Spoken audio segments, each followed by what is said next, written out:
Le ministre des Maliens de l'Extérieur et de l'Intégration africaine et son collègue de l'Emploi et de la formation professionnelle sont depuis ce matin à Madrid, en Espagne. Les deux ministres conduisent la mission de sensibilisation sur la thématique de la migration irrégulière des jeunes et les opportunités d'emploi et de formation également en Europe. En Espagne, la mission a rencontré ce jour nos compatriotes à Madrid. Le récit de nos envoyés spéciaux Aliou Bekone et Dougou Fana Traoré. Ils étaient plusieurs de nos compatriotes à prendre part à cette invitation des deux ministres et de l'ambassadeur du Mali en Espagne. Au centre des débats, la migration irrégulière.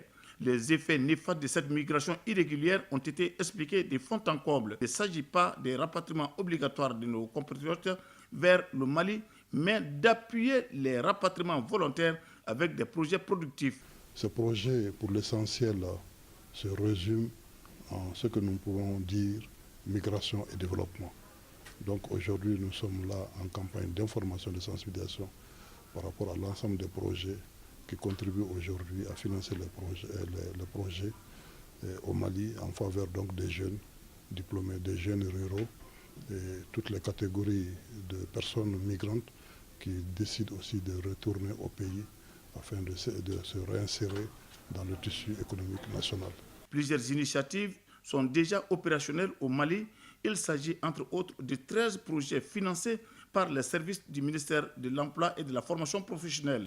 Nous avions il y a quelques mois lancé un grand projet au niveau de notre pays. Il s'agit d'un projet intitulé L'emploi des jeunes crée des opportunités au Mali. Un projet qui a été lancé d'abord à Bamako et dont nous avons poursuivi dans les régions de Gao, Kaï et Koulikoro. Un projet qui porte essentiellement sur 4 domaines. Non seulement la gestion des déchets, l'artisanat, l'horticulture et la transformation agroalimentaire.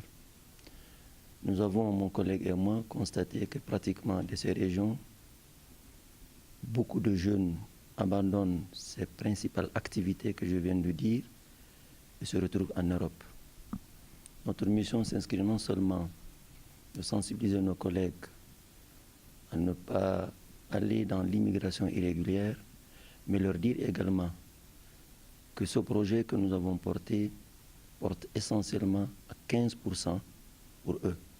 Hier à Milan, en Italie, la même thématique a été développée par les deux ministres. L'arrivée de cette délégation de sensibilisation a été fortement saluée par les Maliens de l'extérieur. Ils ont aussi évoqué certaines de leurs préoccupations. Il s'agit entre autres de l'obtention difficile des passeports et de la carte Nina.